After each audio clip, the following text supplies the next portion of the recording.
Okay, this is Danny Hickman's office. And this is kind of our layout here. Okay, how many employees do you have in the bus transportation system? In all, we probably have about 70, don't we? Let's see, we got 54 routes, plus we got 2, 4, 6, 8 sub-drivers, but maybe 4 of them are all the time. Some can only do in the morning, some can only do in the afternoons. And that's a total of how many? We got the 5 mechanics on top of that. So it's around 70, close to 70. How many miles a day is driven in the bus system? Oh, you'd have to look that up. Well, just approximate. Let's see if I bet it's in our service file. It is in our service file, but I don't know. And this is the We have 54 the regular. headquarters. This is the headquarters. This is the headquarters. We have 54 regular routes, plus we have 3 other routes that go all day long. So. And then, how much space do you have in this office, in this whole building here?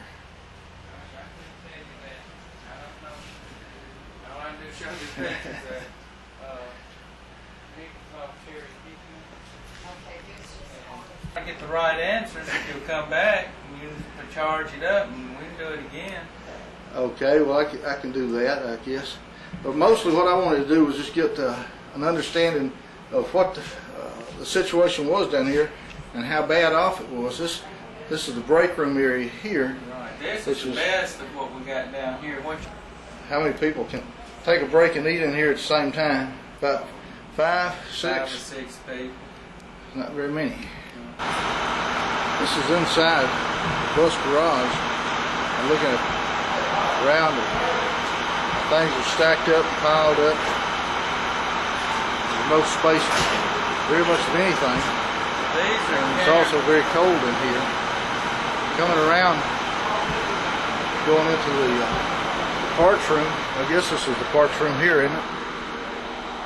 Let's see what we got here. Keep all the parts for this whole operation in here. And up here we see the opening. Hoist up the transmissions up there to rebuild, so you can see one sitting there waiting. This is the famous transmission room. Oh, you ain't got there yet? Ain't got there yet. See the crack in the wall here? See the crack in the wall back to that? That's very interesting. No wonder it's so cold in here. That's just some of the cracks in the transmission room. That wall over there cracked all the way down. There's a Same way. You go outside and you see them cracked all the way around the thing. I'll go around and look out there in a couple of minutes. Can you get in there to the parts room? That's I can. Where? Right here's where I fell through. Fell through that spot. Yeah. Been back to work 3 weeks after a total hip replacement. Bam. Well, I'd say you need to be more careful. He told me I need to lose weight. Lose weight. Obviously, this floor is only built for a person who weighs 98 pounds or less.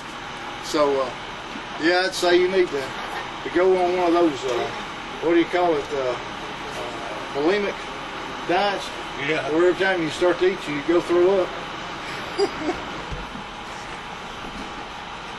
The steps going up to this wonderful transmission room. It looks like they're about 3 feet wide, not quite 3 feet wide, maybe 18 inches, 24 inches. That ain't the fun part of it, the busting. Several of them are broken. well, the grand jury came over here and they done seen all of it. No way that they could possibly pass codes in any municipality. Down through here and right over, this is over the brake area back here is where we store all of our seat covers and padding. Yeah, right here we haven't reinforced all this. So you got that covered up to make people aware that they're not supposed to be walking in there. I assume.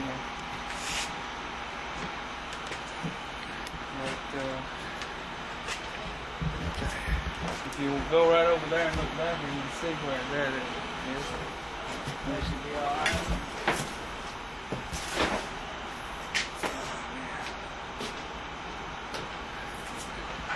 Okay, now. So these are seat back covers. Those are the phones back there, and we got all kind.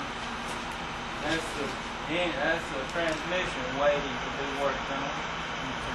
Hey, let me ask you again about, you just got out of the hospital after having your hip replaced from falling through the ceiling up here.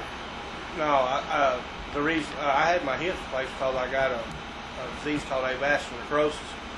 But in one of my hip operations, I had been back to work about 3 weeks when I fell through the floor there trying to pull them transmissions up. Now, it wasn't county fault. I had to have a hip replacement. It was this disease I got, just like. But falling through the roof and through the ceiling didn't help. No. So what is your job primarily? I'm shop foreman. Shop foreman, and you also rebuild transmissions. I do all the transmission work, do all the engine work. Since I've been here 7 years, they haven't bought a transmission except for the new world. They haven't bought a transmission, or they haven't bought an engine. I do it all. How many transmissions a month do you rebuild on average? I say on average maybe one. One a month? Yeah. And you save about how much by rebuilding that transmission, as opposed to sending it out and getting it rebuilt? They're anywhere from $2,200 to $2,600, and I can build one for $300. Isn't that right? And some of them I can go in there and just replace the seals and build them, and it don't cost nothing. A $10 seal. But you don't know that until you go in there. So you're saving the county about how much on each transmission that you rebuild? I don't know. I ain't good at math. What do you think? Say $300 versus 22. What's that? About $2,000. About $2,000. But then a lot of them would buy a kit to go in them, and when you go to rebuild it, you don't need the whole kit, so I'll you save in here. You save the kits and what's left over, and we use them on another. Like that one right there. If I get into it, it's just a pump seal or something gone.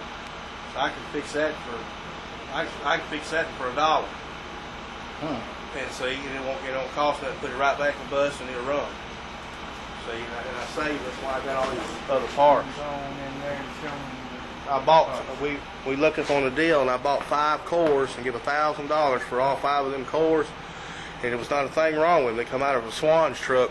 When I'm having trouble with the valve bodies and the springs and stuff are not set up for a diesel, and they were in a gas. But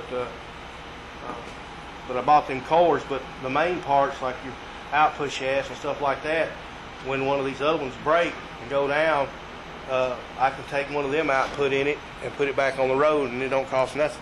So basically, for $1,000, you bought enough scavenged material to fix a whole bunch of transmissions. Right. But I still have to, these right here, if nothing's wrong with it, I'll put this in it. And that's about $100. Hole in the floor. If there's nothing wrong with it, I'll put that kit right there in it, and that's about $150. And put it back in the bus and it'll run. This is the wall. You can see daylight coming through. Not only is the mortar broken loose, but the blocks themselves are broken in two in a number of areas here.